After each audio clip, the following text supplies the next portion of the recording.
அங்குங்கென அலைந்து திரிந்து அல்லல் படும் மானிடர்களே,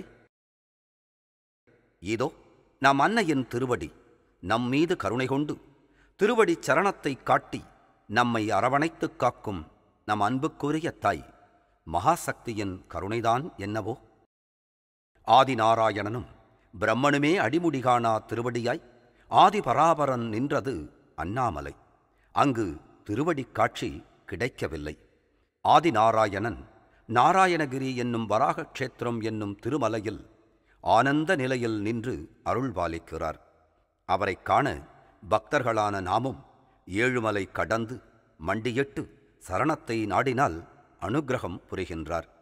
அம்மையப்பனையே புறம் தள்ளி ஆண்டியாய் நின்ற நம் பழனி ஆண்டவர் அடியவர்களுக்கு குன்றின் மீது நின்று சரணத்தை காட்டுகின்றார். திருவடிக் காட்சியளித்து அருள்பாலிக்கின்றார்.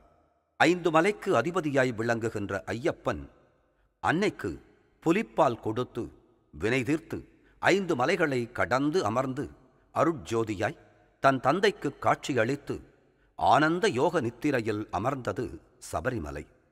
பிரம்மச்சரிய விரதமிருந்து இருமுடி தாங்கி ஐயனின் திருவடியைக் காண வரும் பக்தர்களுக்கு அருள்பாலிக்கிறார்.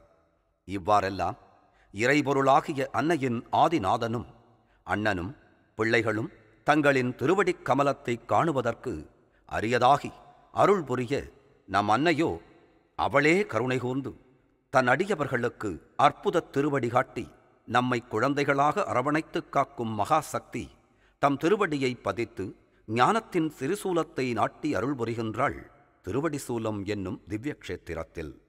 கருணை கொண்ட தாய் யார் காண்போமா?